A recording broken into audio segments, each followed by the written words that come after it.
Hello students, welcome to my YouTube channel. आज हम लोग कंटिन्यूटी एंड डिफरेंशियबिलिटी का लेक्चर नंबर 8 देखेंगे।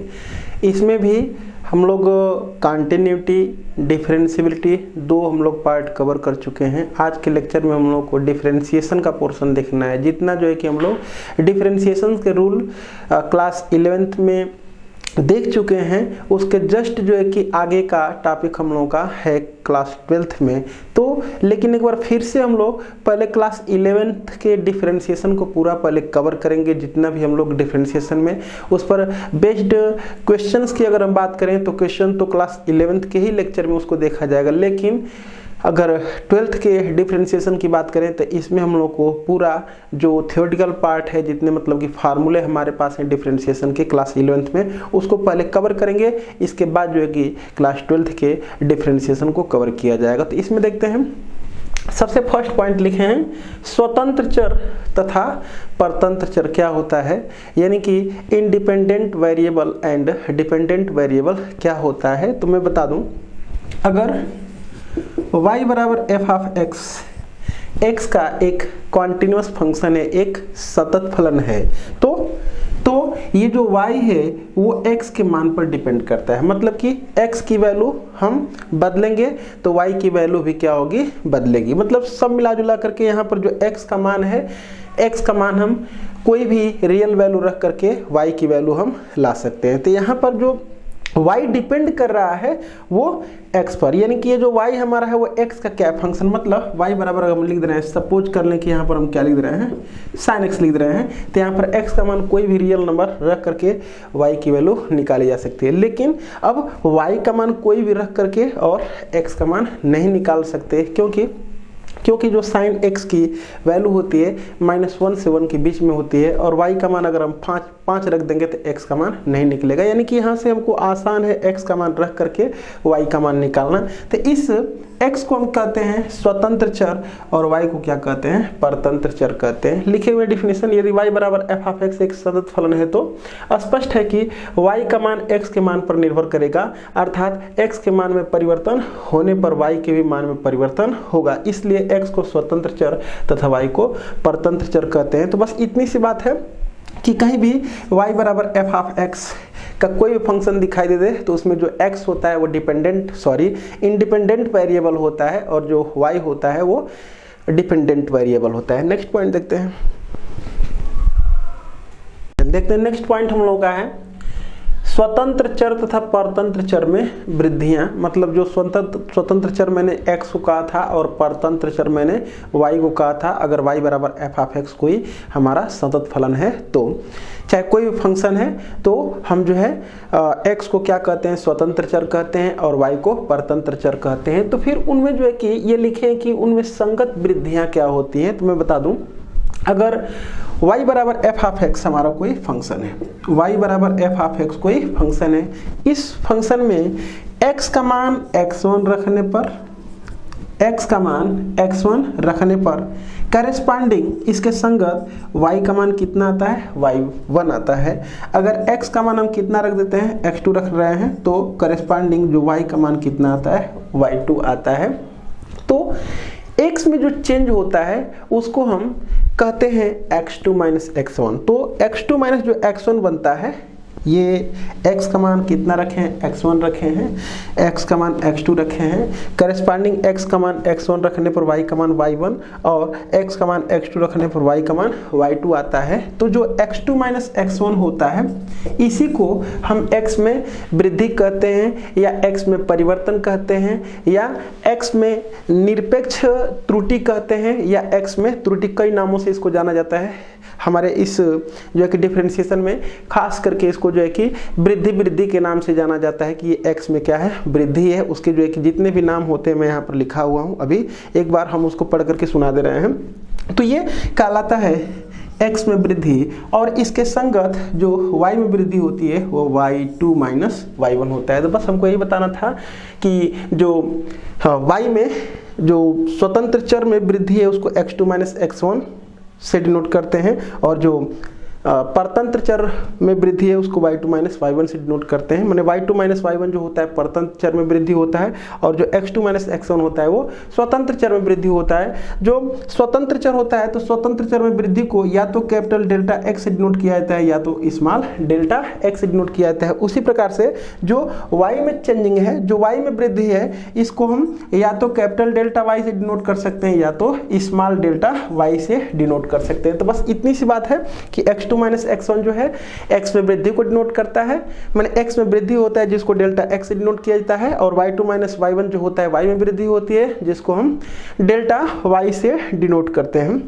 तो वही चीज मैं यहाँ पर भी ग्राफ से भी समझाने की कोशिश किया हूँ। पहले इसको हम डिफिनेशन जो लिखे उसको पढ़ रहे हैं। यदि x का मान x1 रखने पर y का मान y1 तथा x का मान x2 रखने पर y का मान y2 है, तो हम कहते हैं कि x के मान में x2 माइनस x1 वृद्धि होने पर y के मान में संगत वृद्धि y2 माइनस y1 है। x के मान में वृद्धि को डेल्टा x से तथा y के मान में वृद्धि को संगत वृद्धि को डेल्टा y से निरूपित किया जाता है। तो सब मिला जुला करके इसको हम कहते हैं x में वृद्धि, और उसके संगत इसको कहते हैं y में वृद्धि। इसको डेल्टा x से डिनोट किया गया है इससे, और इसको डेल्टा y से। मैं नीचे यहाँ पर सब कुछ अब लिख दिया हूँ कि जो x में वृद्धि होती है उसको स्मॉल डेल्टा x से यहाँ पर डिनोट किया गया है। स्मॉल डेल्टा x से भी डिनोट कर सकते हैं, कैपिटल डेल्टा x से भी इसको डिनोट किया जा सकता है। और इसका जो नाम होता है वो x में परिवर्तन भी इसको कहा जा सकता है। x में इसी को त्रुटि भी कह सकते हैं, x में इसको हम निरपेक्ष त्रुटि भी कह सकते हैं, x में इसी को हम क्या कहते हैं, वृद्धि भी कहते हैं। कोई जरूर नहीं कि वृद्धि जो है कि हमेशा जो है कि वो पॉजिटिव ही, वृद्धि का मतलब ये नहीं है कि कोई जरूर नहीं है कि x में वृद्धि करने पर उसके संगत y में भी क्या हो, वृद्धि ही हो, कमी भी हो सकती है। बस ये है कि वो कमी अगर होता है तो वो निगेटिव साइन से दिखा देता है, वो आ जाता है प्रश्न में। तो हम ये नहीं कहते हैं कि x में वृद्धि करने पर y में जो है कि कमी हो रही है, वो खुद अपने जो है कि जब सॉल्व करते हैं तो ऋणात्मक चिन्ह का वो आ जाता है, वो अपने आप वो ले लेता है, कमी को दिखा लेता है, हमको कहने की जरूरत नहीं होती है। तो ये चीज में लिख दिया। अब उसके बाद बात कर ले रहे हैं कि एक ग्राफ से हम जो कि यहाँ पर y बराबर f ऑफ x का एक ग्राफ बना दिए हैं। हम ये कहें कि यहाँ पर एक पॉइंट ले लिए हैं, और ये जो पॉइंट लिए हैं इसका जो कोऑर्डिनेट है वो x का कितना है, y, मतलब यहाँ से यहाँ तक की डिस्टेंस x है और यहाँ तक से यहाँ तक की डिस्टेंस कितनी है, y। अब उसके बाद हम इस ग्राफ पर एक पॉइंट यहाँ पर लिए हैं, और हम देख पा रहे हैं कि पहले हम x इतना लिए थे, अब उसके बाद x में हम चेंजिंग कितने का कर दिए हैं, ये डेल्टा x, ये हम मतलब कि x को बढ़ा करके हम कितना कर दिए हैं, इतना कर दिए हैं। और इतने की वैल्यू को अगर हम कहेंगे तो ये x प्लस डेल्टा x हो जाएगा, लेकिन x में जो हम चेंज किए हुए हैं वो कितने, क्योंकि पहले हमारा x का ये x की वैल्यू ये थी, अब चेंज हम कर दिए डेल्टा x का, तो उसके करस्पॉन्डिंग y में जो चेंजिंग होगी वो डेल्टा y होगी। देखें कैसे, क्योंकि यहाँ पर से परपेंडिकुलर ड्रा करेंगे तो हम यहाँ से इस पर परपेंडिकुलर ड्रा करेंगे।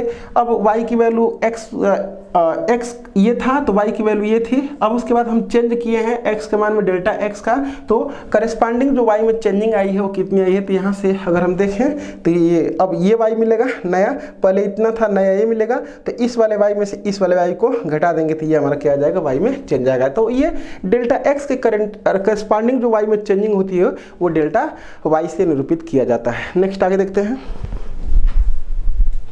हैं अगला पॉइंट हमारा है अवकल गुणांक अथवा अवकलज, डिफरेंशियल कोफिशिएंट और डेरिवेटिव है क्या चीज। इसको समझने के लिए पहले एक टेबल बनाया है, और इस टेबल को जब इरेज करेंगे तो इसकी डिफिनीशन को लिख देंगे, इस टेबल से ही डिफिनीशन को हम बता लेंगे। तो हम किए क्या है, इसको समझने के लिए अवकल गुणांक अथवा अवकलज को समझने के लिए एक y बराबर एक्स स्क्वायर एक फंक्शन लिए हैं, और इस फंक्शन में x की जो हम वैल्यू 3 जो प्रारंभिक वैल्यू है उसको हम 3 मान रहे हैं कि x का जो प्रारंभिक मान है वो कितना है, 3 है। अब उसके बाद x में हम चेंजिंग करते गए हैं, x में चेंजिंग कितने किए हैं, 4 का, 3 का, 2 का, 1 का, डॉट डॉट डॉट। उस चेंजिंग को हम 0 की ओर टेंड कराते गए, क्योंकि पहले चेंजिंग कितना लिए हैं, मतलब वृद्धि कितना लिए हैं, 4, फिर वृद्धि अब कितना कर दिए हैं, 3, अब वृद्धि कितना कर दिए हैं, 2, बाद में वृद्धि 1, ऐसे करके डॉट डॉट डॉट इसको हम आगे बढ़ाते गए हैं। उस वृद्धि को हम 0 की ओर टेंड कराते गए हैं। ऐसा करने पर हम देखेंगे कि जो x का नया मान होगा, क्योंकि हम x में अगर डेल्टा x की वृद्धि करते हैं तो नया x का मान x प्लस डेल्टा x होता है, और नए y के मान को y प्लस डेल्टा y से डिनोट किया जाता है। और ये भी होता है कि y plus delta y equal to f half x plus delta x। वो कैसे होता है उसको भी हम देखने वाले हैं। तो फिर यहाँ पर देखें कि अगर हम डेल्टा x का मान 4 लेंगे तो नया x प्लस डेल्टा x का मान कितना हो जाएगा 7, क्योंकि प्रारंभिक x का मान कितना लिया गया है 3। समझ पा रहे हैं? ये अगर x की वैल्यू कितनी यहाँ से यहाँ तक कितना है, ये 3 है, और हम 4 का इसमें क्या कर दिए हैं, वृद्धि कर दिए हैं। तो अब हमको x का मान ये कितना मिलेगा, 7 मिलेगा। तो जब 7 हो जाएगा तो उस पर x का मान जब 7 रख लेंगे तो 7 सते 49, ये किसका मान हो जाएगा, y प्लस डेल्टा y का मान। तो जहाँ पर y प्लस डेल्टा y है उसके जगह पर 49 लिखे हैं। और हम यहाँ पर अगर x का मान 3 लिख लेंगे तो y का मान कितना आएगा 9, और y का मान ये 7 रख लेंगे x का मान, अगर x का मान 3 रख लेंगे तो y का मान 9 आएगा, और जब x का मान 7 रखेंगे तो y का मान कितना आ जाएगा 49। तो y में जो चेंजिंग हो जाएगी 49 माइनस 9 इक्वल टू 40 को हो जाएगा। उसी प्रकार से हम x में 3 का लिए हैं, और 3 जो है कि प्रारंभिक मान है, तो total x plus delta x कितना हो जाएगा 6।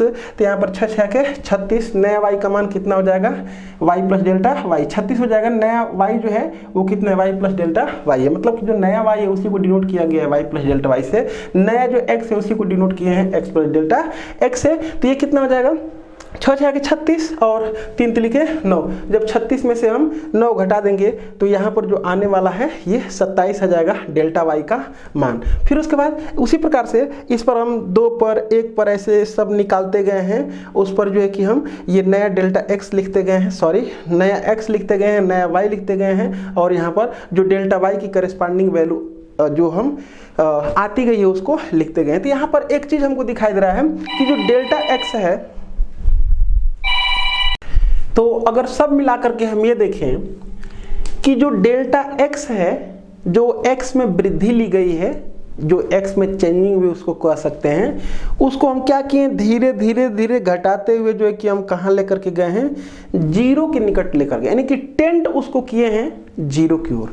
जब इसको टेंड 0 की ओर किए हैं, डेल्टा x को टेंड 0 की, क्योंकि हम डिफिनीशन में ये वर्ड सब यूज करने वाले हैं, इसलिए इस टेबल से उन सारी बातों को मैं समझा रहा हूँ। तो जब हम डेल्टा x को 0 की ओर टेंड किए हैं तो हम देख पा रहे हैं कि डेल्टा y भी धीरे धीरे किसकी ओर को टेंड हो रहा है, 0 की ओर। बट इनका जब रेशियो हम निकाले हैं डेल्टा y बटे में डेल्टा x का, मतलब कि 40 में 4 से भाग करें, 27 में 3 से भाग करें, 16 में 2 से भाग करें तो ये आएगा, 7 में 1 से भाग करेंगे तो ये आएगा, इसमें इससे भाग करेंगे तो ये आएगा, मतलब कि ये भाग करके हम एक रिजल्ट लिखे हुए हैं। तो डेल्टा x के 0 की ओर टेंड होने पर डेल्टा y 0 की ओर टेंड हो रहा है। But delta y by delta x का जो लिमिटिंग मान है वो एक निश्चित संख्या 6 की ओर टेंड हो रहा है। क्यों? यहाँ पर देखें 6.1, 6.0001, 6.0001, 6.00001। तो ये क्या हो रहा है, धीरे धीरे धीरे 6 के निकट होता जा रहा है। अब 6 से ये कम नहीं होगा। तो इसी डेल्टा y बटे में डेल्टा x के लिमिटिंग वैल्यू को सीमांत मान को ही हम क्या कहते हैं, y बराबर एफ हाफ x का, यानी कि y बराबर एक्स स्क्वायर का, चाहे अगर फंक्शन y बराबर एफ हाफ x ले रहे हैं तो डेल्टा y बटे में डेल्टा x के लिमिटिंग मान को ही y बराबर एफ हाफ x का हम क्या कहते हैं, डेरिवेटिव कहते हैं, यानी कि अवकलज कहते हैं या अवकल गुणांक कहते हैं। अगर हम क्लास 11th में पढ़ चुके हैं तो हम देखे हैं कि dy बाई जो dx की वैल्यू आती है वो कितनी आती है, 2x के इक्वल आता है। और यहाँ पर जो x की वैल्यू कितनी ली गई है, 3 ली गई है। तो यहाँ पर dy by dx at x बराबर अगर 3 रख देंगे तो कितना आ जाएगा, ये 6 आ जाएगा। देख पा रहे हैं कि लिमिटिंग मान जो आ रहा है ये dy बाई dx का मान वो 6, और हम यहाँ पर भी देख पा रहे हैं कि dy बाई dx भी क्या दे रहा है, 6 ही दे रहा है। यानी कि dy बाई dx कुछ और नहीं होता है, वो क्या होता है, एक सीमा ही होती है। तो हमको अब जो है हमको ये मैं बार बार वर्ड यूज करूंगा कि ये जो डेल्टा x है और जो डेल्टा y है उसको न्यूनतम छोटा से छोटा कम से कम लिया जाता है। इसीलिए लिया जाता है कि जो डेल्टा वाई बटे में डेल्टा एक्स का जो लिमिटिंग मान है वो एग्जैक्ट के ज़्यादा करीब हो, मतलब कि जो हमको वैल्यू चाहिए उसके ज़्यादा निकट हो, ज़्यादा शुद्ध मिले।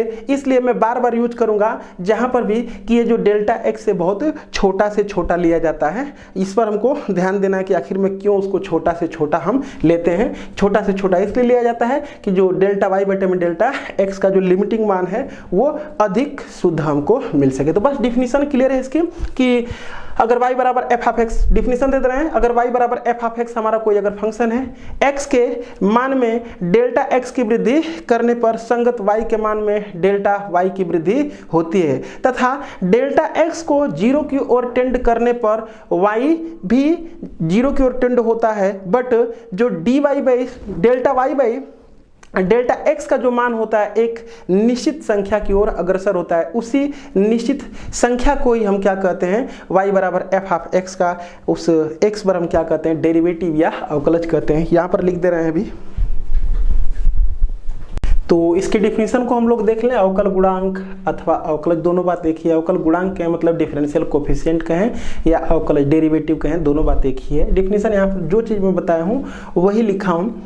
यदि y x का एक सतत फलन है, कंटिन्यूअस फंक्शन अगर होगा तो ही उसका डिफरेंशिएशन किया जा सकता है। डिसकंटिन्यूअस रहेगा तो उसका डिफरेंशिएशन ही नहीं होगा। सतत फलन तथा x में अल्प वृद्धि, अल्प वृद्धि को अब हमको बार बार ना बताना पड़े कि ये जो वृद्धि ली गई है वो अल्प, छोटी से छोटी क्यों ली गई है, तो छोटी से छोटी इसीलिए ली गई, जहां भी अगर डेल्टा एक्स लिया जाता है वो अल्प ही लिया जाता है, बस एग्जैक्ट वैल्यू के करीब होने के लिए। सीमांत जो मान है उसकी जो है कि उसको उसके बहुत करीब होने के लिए ऐसा अल्प लिखा जाता है। अल्प वृद्धि डेल्टा एक्स होने पर वाई में संगत वृद्धि डेल्टा वाई है, तो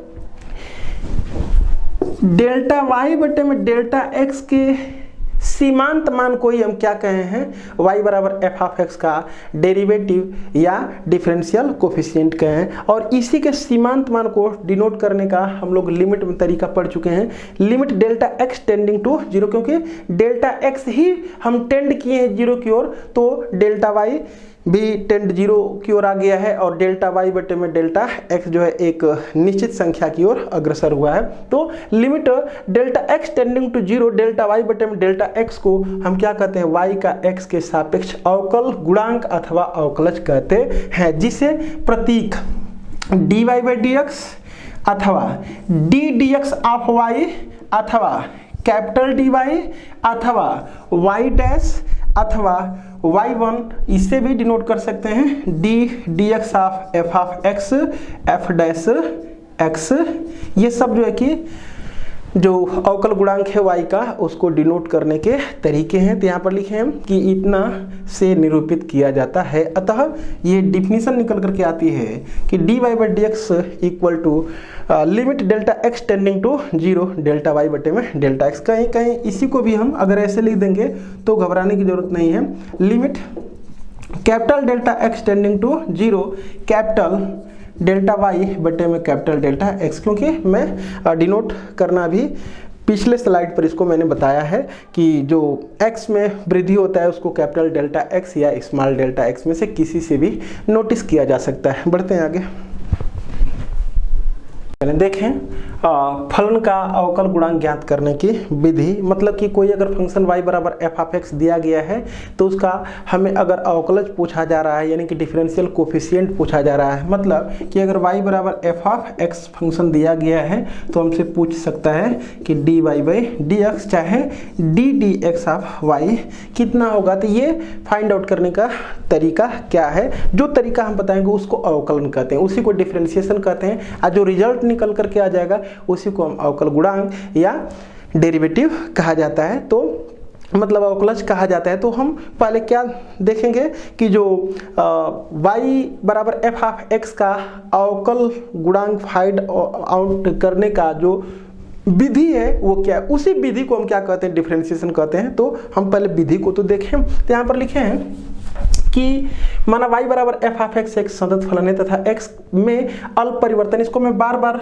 कहूँगा तो इसको समझ लेना है कि ये आखिर अल्प ही क्यों लिया गया है, क्योंकि जब वो अल्प नहीं होगा तो कोई भी अगर ले लेंगे तो जो dy बाई डी एक्स की एग्जैक्ट वैल्यू है वो एग्जैक्ट के थोड़ा सा ज़्यादा हम नियर अबाउट नहीं रहेंगे, उससे कुछ दूरी पर रहेंगे। तो ज़्यादा नियर अबाउट मतलब कि उसके एग्जैक्ट वैल्यू के ज़्यादा नज़दीक होने के लिए अल्प लिया जाता है। डेल्टा एक्स जो है इसको हमें ऐसा कभी नहीं समझना है कि डेल्टा इंटू एक्स है, वो बस एक संकेत हमारा जो है कि जो x2 माइनस x1 है उसी को डेल्टा एक्स से नोटिस किया गया है। डेल्टा एक्स होने पर y में संगत वृद्धि डेल्टा y है, तब हमको ये निकालना है डी बाई डी एक्स। इसके लिए करना क्या है, तब चूंकि y बराबर क्या, y बराबर एफ ऑफ एक्स हमारे पास है। अगर मैं लिख दूं कि x में जो वृद्धि है वो डेल्टा x होने पर उसके करस्पॉन्डिंग y में जो वृद्धि है वो डेल्टा y होती है, ये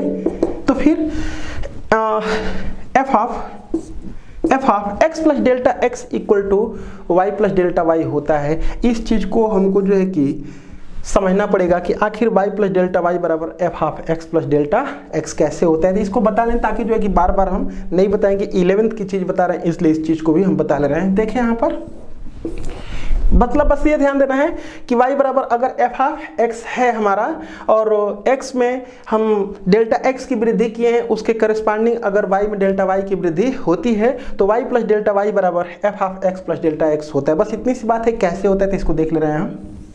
यहाँ पर एक पॉइंट ले रहे हैं और इसका कोऑर्डिनेट x कामा y ले रहे हैं, तो इसका मतलब कि ये डिस्टेंस कितनी होगी, x होगी, और जो ये वाली डिस्टेंस हो जाएगी कितना हो जाएगी, y हो जाएगी। अच्छा, इसे कुछ दूरी पर एक पॉइंट हम ले रहे हैं, ये पॉइंट P है, और एक पॉइंट हम क्या ले रहे हैं, Q ले रहे हैं, और हम यहाँ से इस पर लंब डाल दें और इसको कह दें कि ये डिस्टेंस कितना है, डेल्टा x है, क्योंकि नज़दीक का पॉइंट लिया जाता है।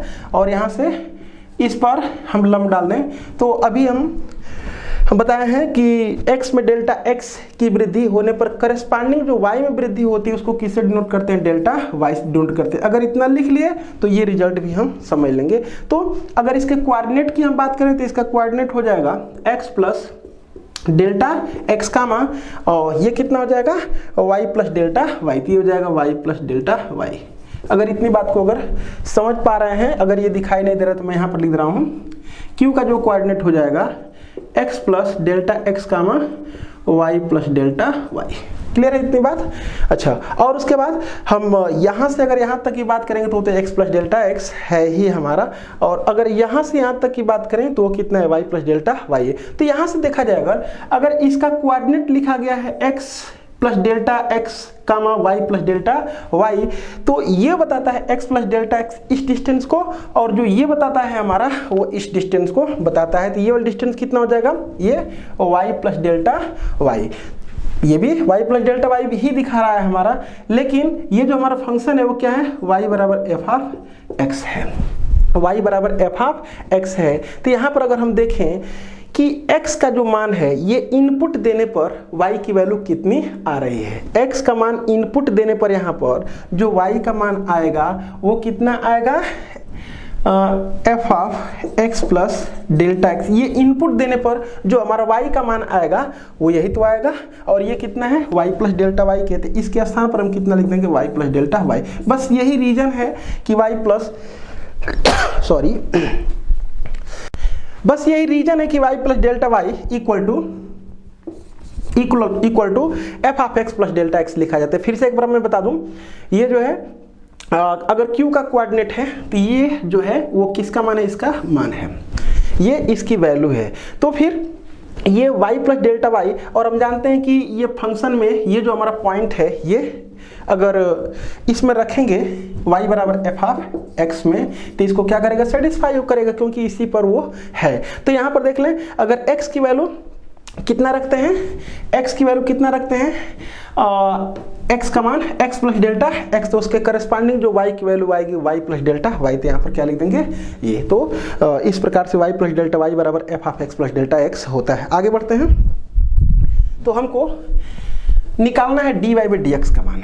तो इतना तो पहले हमको मालूम होना चाहिए कि चूंकि y बराबर एफ ऑफ एक्स है, इसलिए y plus delta y equal to f of x plus delta x हो जाएगा। यहाँ से हम निकालना चाह रहे हैं इस डेल्टा वाई का मान, तो ये डेल्टा वाई का मान अगर निकालेंगे हम तो कितना हो जाएगा F of x plus delta x और माइनस कितना हो जाएगा वाई हो जाएगा।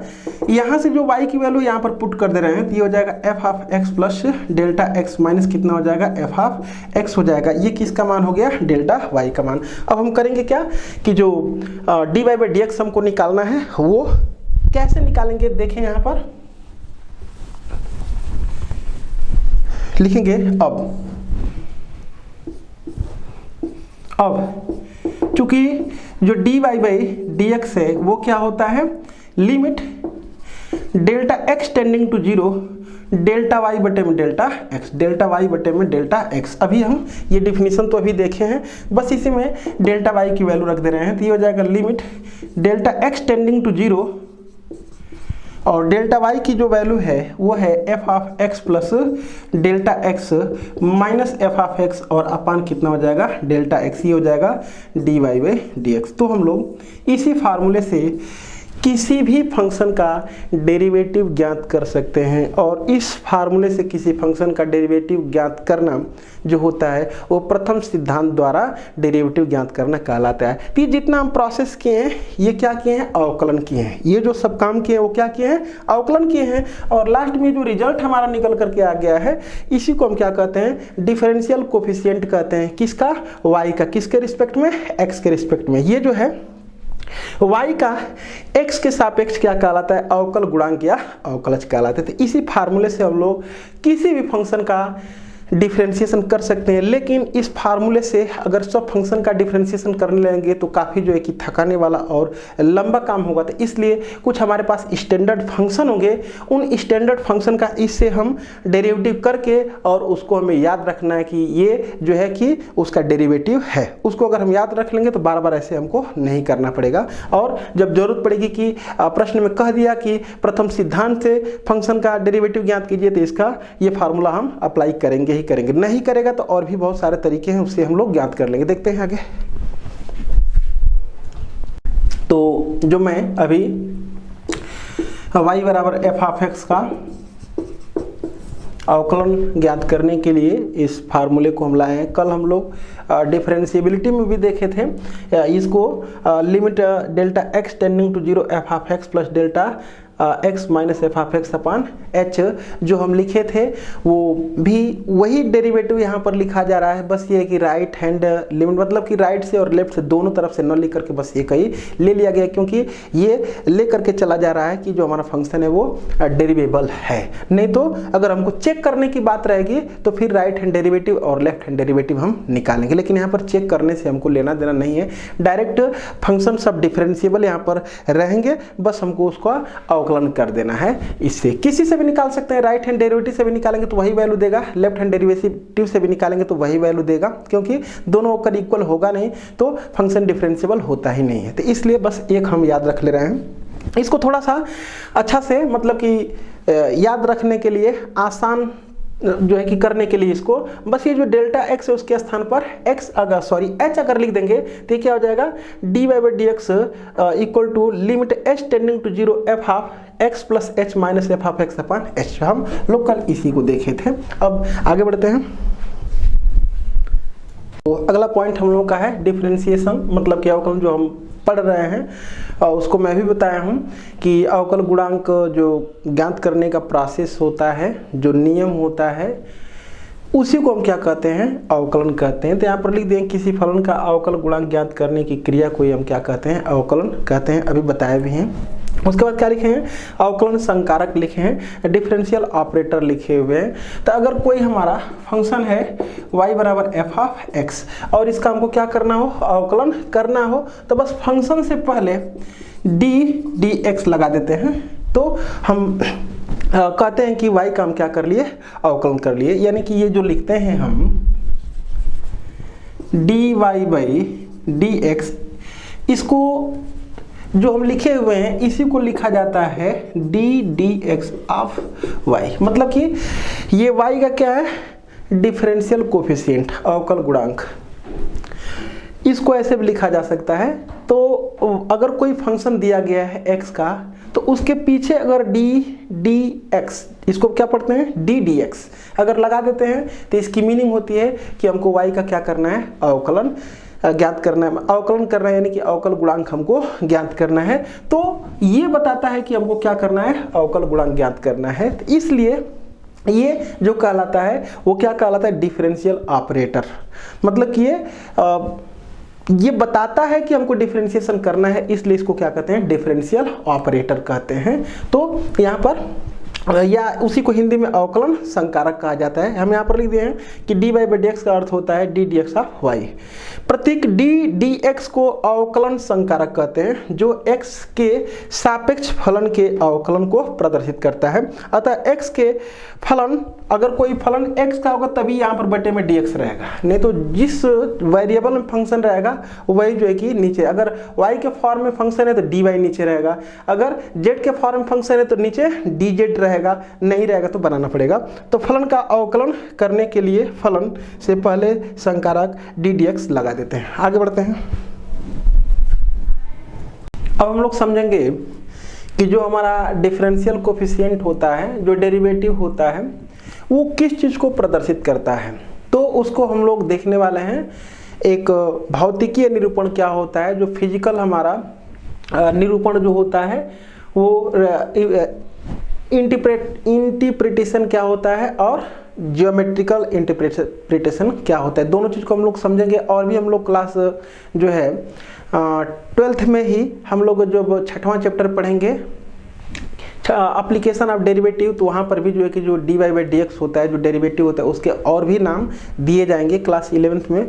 बस जो है कि इसका दो हम लोग मीनिंग समझेंगे कि जो dy बाई dx होता है वो उसका जो है कि भौतिक निरूपण क्या होता है, भौतिक रूप से वो किस चीज़ को दिखाता है, और जियोमेट्री यानी कि ज्यामितीय रूप से किसको दिखाता है। तो इन्हीं चीज़ों को हमको देखना है। तो इसके लिए हमको करना क्या है कि क्या है कि माना एक कण बिंदु O से प्रारंभ करके बिंदु X की ओर सरल रेखा OX पर गति करता है। एक हम सरल रेखा ये ले लिए हैं OX, इस पर एक पॉइंट यहाँ से चलना चालू किया है और इसी पर क्या कर रहा है, गति कर रहा है। हम ये मान लिए हैं कि इस पॉइंट P पर पहुँचने में उसको जो समय T, समय को हम टी नोट किए हैं, जो समय लगा है वो टी नॉट लगा है, और यहीं से यहाँ तक जाने में माने बिंदु Q पर जाने में जो समय लगा है, समय जो टी लगा है वो टी नॉट प्लस एच लगा हुआ है। तो फिर बिंदु O से लिखें, बिंदु O से कण की दूरी समय t पर निर्भर करती है,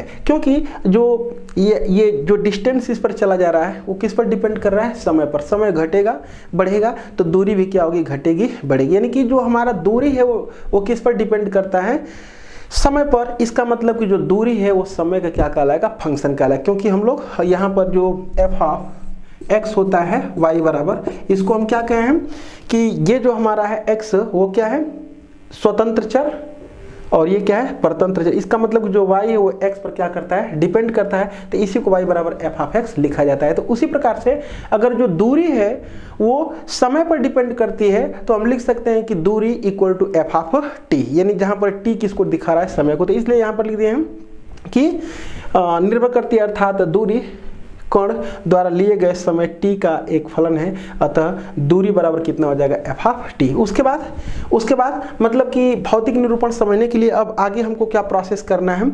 माना समय t बराबर t नॉट पर, ये जो हमें समय यहाँ से यहाँ तक जाने में जो लगा हुआ है t नॉट पर, कण बिंदु P पर तथा समय t बराबर t नॉट प्लस h पर जो कण है,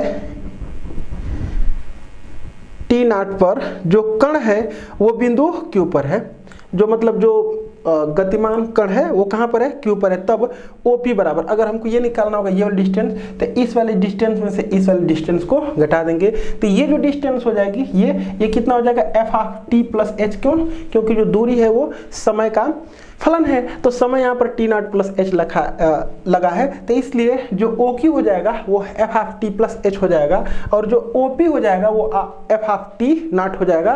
तो OQ में से OP को घटा देंगे तो क्या निकल जाएगा, PQ। तो यहाँ पर लिखे हम समय h में, क्योंकि यहाँ से यहाँ तक जाने में समय t प्लस एच लगा, टी नॉट प्लस एच लगा है, और यहाँ से यहाँ तक जाने में जो समय लगा हुआ है टी नॉट, तो फिर ये दूरी को कवर करने में जो हमको समय लगेगा वो h लगेगा। क्यों? क्योंकि यहाँ से यहाँ तक टी नॉट प्लस एच और यहाँ से यहाँ तक समय टी नॉट, तो इस टी नॉट प्लस एच में से इस टी नॉट को घटा लेंगे तो समय हमारा कितना आ जाएगा h। तो h समय में जो डिस्टेंस हमारा कण किया है वो पी क्यू, तो पी क्यू की डिस्टेंस यहाँ पर लिखेंगे समय h में कण द्वारा तय की गई दूरी बराबर पी क्यू, और पी क्यू बराबर कितना हो जाएगा o q minus o p के, तो o q minus o p, और ओ क्यू की वैल्यू हो जाएगी f of t not plus h, और माइनस ओ पी की वैल्यू हो जाएगी एफ ऑफ टी नॉट। इसके बाद नेक्स्ट, इसके बाद क्या होगा उसको मैं समझा लूँ पहले, उसके बाद मैं मिटाता हूँ इसको। इसके बाद हमको करना क्या है, इसके बाद थोड़ा सा इसको मिटा लेते हैं। तो उसके आगे हम लिखे हुए हैं यहाँ पर, जस्ट यहाँ से मैं लिखा हूं कि अब P से Q तक की यात्रा में कण की औसत चाल, मतलब कि अगर हम इस यात्रा में कण की सब कुछ हम लोग जो f डैश x है, चाहे f डैश t है, चाहे f डैश जो भी है, हम उसी को समझने के लिए सारा काम कर रहे हैं। लास्ट में रिजल्ट इसका निष्कर्ष निकल करके आने वाला है। अब P से Q तक की यात्रा में कण की औसत चाल अगर हमको निकालनी है तो औसत चाल बराबर P से Q तक जो कुल डिस्टेंस होती है उसमें कुल समय से भाग कर देते हैं तो औसत चाल आता है। तो यहाँ से यहाँ तक की डिस्टेंस PQ है और यहाँ से यहाँ तक जो लगा समय है वो h है, तो ये हो जाएगा PQ अपान h, और PQ की वैल्यू अभी हम पिछली स्लाइड पर निकाले थे कि F of t not plus h minus f of t not बटे में कितना हो जाएगा, एच हो जाएगा। अब उसके बाद करते क्या है हम कि जो हमारा यहाँ से यहाँ तक समय जो h लगा है, अगर उस h को टेंडिंग करा दें जीरो की ओर, मतलब कि धीरे धीरे h को हम खत्म कर दें, क्योंकि यहाँ से यहाँ तक जाने में समय h लगा है, तो जैसे जैसे जो है कि हमारा h टेंडिंग करेगा जीरो की ओर, तो ये जो पॉइंट q है वो कहाँ आता जाएगा, p पर आता जाएगा। तो यहाँ पर जब h टेंड्स होगा जीरो की ओर तो q टेंड्स होगा किसकी ओर को, p की ओर को। तो उस कंडीशन में यहाँ पर लिखे जब h टेंडिंग टू जीरो है तो q टेंडिंग टू p होगा। इस स्थिति में अगर h जीरो की ओर अग्रसर हो जाएगा तो उस स्थिति में जो हमारा गतिमान कण है उसकी इस बिंदु P पर तात्कालिक चाल आ जाए, क्योंकि ये जो हमारा औसत चाल है वह तात्कालिक चाल बन जाता है जब h टेंड टू क्या हो जाएगा, तात्कालिक चाल का मतलब कि समय अगर हमारा टी नॉट लगा है तो टी नॉट पर जो हमारा गतिमान कण है उसकी चाल कितनी होगी, उसी को हम क्या कहते हैं, तात्कालिक चाल कहते हैं। अगर पॉइंट ये पी यहाँ पर, तो समय देख लेंगे कि उस समय पर हमारा जो चाल है वो कितनी है, उसी को हम क्या कहते हैं, तात्कालिक। मतलब कि किसी पर्टिकुलर टाइम पर जो चाल है उसी को हम क्या कहते हैं, तात्कालिक चाल कहते हैं। तो यहाँ पर देखें कि जब h टेंडिंग टू जीरो है तो q टेंडिंग टू p, इसलिए समय t नॉट, समय t बराबर t नॉट पर कण की तात्कालिक चाल जो है, क्यों तात्कालिक चाल, क्योंकि जब h टेंड कर देगा जीरो को तो यहाँ पर क्या आ जाएगी, कण की चाल आ जाएगी। जब h जीरो हो जाएगा तो इसका मतलब चाल यहाँ पर आ जाएगी, तो ये हो जाएगा चाल बराबर limit h tending to zero. क्यों? क्योंकि h को टेंड करा गया है जीरो की ओर को, तो h को जब जीरो की ओर टेंड करा गया तो यही जो औसत चाल है वो तात्कालिक चाल, अब ये तात्कालिक चाल को क्या करेगा, डिनोट करेगा, यानी कि limit h tending to zero f of t not plus h minus f of t not बटे में h, और इसी को लिखने का तरीका होता है एफ डैश टी नॉट। तो एफ डैश टी नॉट का मतलब क्या है, जो हमारा फंक्शन एफ ऑफ टी था टी नॉट पर ये डेरिवेटिव को डिनोट कर रहा है, और यह डेरिवेटिव का क्या नाम दिया गया है अभी, तात्कालिक चाल। इसका मतलब कि अगर कोई हमारा फंक्शन है जो दूरी का फंक्शन है एफ ऑफ टी, तो टी बराबर टी नॉट पर जो डिफरेंशिएशन उसका आता है वो डिफरेंशिएशन जो कण गतिमान कण है उसके समय टी बराबर टी नॉट पर तात्कालिक चाल को डिनोट करते हैं। तो यहाँ पर उसी बात को हम लिख दिए हैं कि अतः यदि एफ ऑफ टी से एक गतिमान कण की समय टी पर दूरी निरूपित होती है तो एफ डैश टी नॉट, मतलब कि टी बराबर टी नॉट पर डिफरेंशिएशन, अर्थात टी बराबर टी नॉट पर फलन एफ का अवकलज कण की समय टी बराबर टी नॉट पर तात्कालिक चाल को निरूपित करता है। तो बस इतनी सी बात है कि एफ डैश अगर कहीं टी लिखा गया है तो इसका मतलब कि समय टी पर वो जो हमारा फंक्शन है उसके तात्कालिक चाल को, यानी कि जो गतिमान कण है उसके तात्कालिक चाल को डिनोट करता है। तो बस ये क्या हो जाएगी, भौतिकीय इंटरप्रिटेशन हो जाएगा। अब हम लोग देखेंगे ज्योमेट्रिकल इंटरप्रिटेशन जो होता है वो क्या होता है। तो हम लोग जानते हैं कि जो डी बाई डी एक्स होता है वो अगर y बराबर एफ ऑफ एक्स किसी वक्र को अगर डिनोट, किसी संतत वक्र को अगर डिनोट करता है तो वक्र के किसी पॉइंट पर, किसी पॉइंट का नाम लिख दे रहे हैं x, वो x पर खींचे गए स्पर्शी की प्रवणता को डिनोट करता है डी/dt। उसी को हमको देखना है। देखते हैं अवकलज का ज्यामितीय निरूपण। तो इसमें अवकलज का ज्यामितीय निरूपण समझने के लिए हम एक जो है कि फंक्शन लिए हैं जो डिफरेंशिएबल है, अवकलनीय है। ये फंक्शन हम लिए हुए हैं। अब किए क्या है कि जो हमारा ये f(x) है, y बराबर f(x) जो फंक्शन है उस पर उसका जो ग्राफ है ये इस ग्राफ पर हम दो निकट के पॉइंट लिए हुए। निकट का पॉइंट मैं क्यों लिया हूँ सारी बात को हम स्पष्ट कर चुके हैं। एक निकट का मतलब दो निकट ही पॉइंट लिए हुए हैं। ये जो पॉइंट हमारा P है उसका कोऑर्डिनेट है C, FC। इसका मतलब कि यहाँ से जो यहाँ तक की डिस्टेंस है वो कितनी हो जाएगी, ये C डिस्टेंस हो जाएगी ये, और ये जो डिस्टेंस क्या है FC है, तो ये हो जाएगा C, FC। और ये जो Q है उसका कोऑर्डिनेट है C+H, यानी कि यहाँ से अगर इस पर हम ये लंब डाल दें ऐसे, तो ये डिस्टेंस अगर हम H कर लें तो इसका कोऑर्डिनेट हो जाएगा जो Q का वो C+H, f(c+h)। ये हो जाएगा हमारा Q का कोऑर्डिनेट। अब उसके बाद हमको करना क्या है कि जो हमारा फंक्शन है y बराबर f(x) उसी के डिफरेंशिएशन की जो अवकलज होता है उसी के हम लोग ज्योमेट्रिकल मीनिंग को समझना है कि वो जो है कि ज्यामितीय रूप से क्या डिनोट करता है। तो करना हमको क्या है कि जो जीवा PQ है, वक्र जो y बराबर f(x) है उसकी जीवा का जो PQ उसकी प्रवणता हम निकालेंगे। यहाँ पर लिखेंगे, यहाँ पर नाउ अब जीवा PQ की प्रवणता। तो जीवा PQ की प्रवणता निकालेंगे तो क्या होता है, किसी दो बिंदुओं को मिलाने वाली रेखा की जो प्रवणता होती है वो कितनी होती है, y2 - y1 बटे में x2 - x1। तो यहाँ पर अगर देखें तो इसका x कोऑर्डिनेट है f(c+h) -f(c). ये प्रवणता हो जाएगी, ये इस जीवा की क्या हो जाएगी, प्रवणता हो जाएगी। अब उसके बाद ये जीवा की हम प्रवणता निकाल दिए हैं और बटे में क्या लिखना है, ये तो y2 - y1 हो जाएगा, x2 - x1। तो x2 कितना है c+h और माइनस कितना है ये c। इसको सॉल्व करेंगे तो आ जाएगा f(c+h) -f(c) और बटे में कितना हो जाएगा h। ये जीवा PQ की प्रवणता हो जाएगी। और देख पा रहे हैं कि ये जो लाइन है वो x एक्सिस से कितने का एंगल बनाई है, थीटा का। और हम जानते हैं कि रेखा की प्रवणता अगर जो है मतलब जो रेखा है वो x एक्सिस की पॉजिटिव डायरेक्शन से थीटा का अगर एंगल बनाती है, वो पॉजिटिव डायरेक्शन का मतलब इधर से वो वामावर्त क्रम, दक्षिणावर्त किसी भी क्रम में हो सकता है, वो tan थीटा ही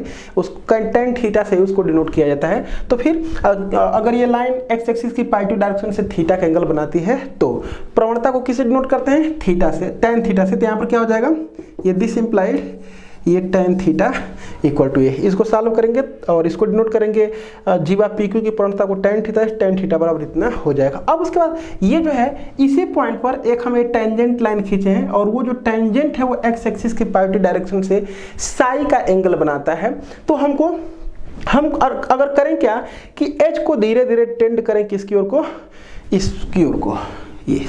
ये जो h हमारा है ये जो q हमारा है इस q को धीरे धीरे टेंड कराएं किसकी ओर को, p की ओर को। तो जब p की ओर जाएगा हमारा q तो ये h क्या होता जाएगा, धीरे धीरे खत्म। क्योंकि किसी कंडीशन में अगर यहाँ पर q आ जाएगा तो देखेंगे कि अब h इतना ही मिलेगा। किसी कंडीशन में अगर यहाँ पर आ जाएगा हमारा q तो देखेंगे कि h इतना ही मिलेगा। तो जब q टेंड होगा, जब q टेंडिंग होगा किसकी ओर, p की ओर, तब ये जो हमारा h होगा, जो h हमारा हो जाएगा वो किसकी ओर टेंड करेगा, जीरो की ओर। जो हमारा h होगा वो किसकी ओर टेंड करेगा, जीरो की ओर। और थीटा टेंड किसकी ओर करने लगेगा, क्योंकि देख पा रहे हैं कि जैसे जैसे पॉइंट हमारे नज़दीक होता आ जाएगा तो जीवा ऐसे बनती जाएगी, ऐसे बनती जाएगी। और जब ये पॉइंट इसी पर आ जाएगा तो वो जीवा जो है कि इस रेखा के संपाती हो जाएगी।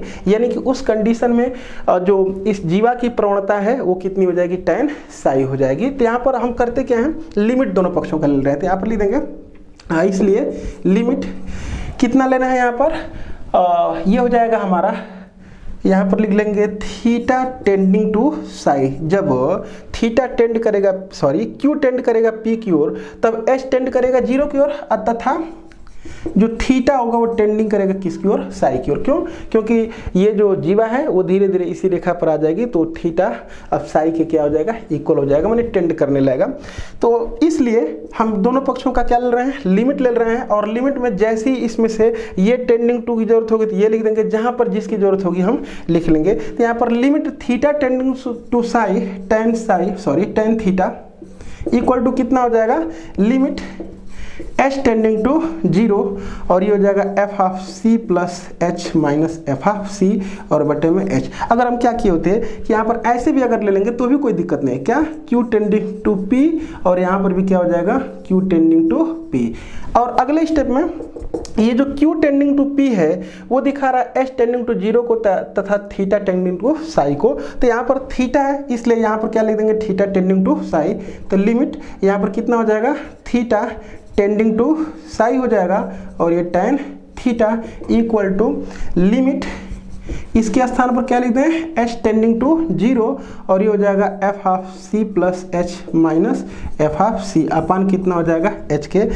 ये जो थीटा हमारा है वो तो एक रियल वैल्यू है, और हम जानते हैं कि थीटा में मतलब यहाँ पर कोई भी रियल वैल्यू अगर पुट करेंगे तो ये कोई ना कोई जो है कि हमको फाइनाइट क्वांटिटी दे देगा, तो इसलिए यहाँ पर डायरेक्ट लिमिट का मान रखा जा सकता है। तो यहाँ पर थीटा के स्थान पर साई लिख देंगे तो कितना हो जाएगा, टेन साई इक्वल टू कितना हो जाएगा, इसको क्या लिख सकते हैं, इसको लिखा जा सकता है एफ डैश सी। ये जो पोर्शन है इसको क्या लिख सकते हैं, एफ डैश सी। इसका मतलब क्या हो गया कि अगर हमारा y बराबर एफ ऑफ एक्स कोई फंक्शन है तो x बराबर c पर जो डेरिवेटिव आता है x बराबर c पर जो डेरिवेटिव आता है एफ डैश सी का मतलब क्या, x बराबर c पर डेरिवेटिव जो आता है वो क्या है, टेन साई के इक्वल है। और टेन साई क्या है, वक्र के बिंदु c पर स्पर्शी की प्रवणता। ये क्या है, स्पर्शी की प्रवणता यहाँ पर लिख सकते हैं।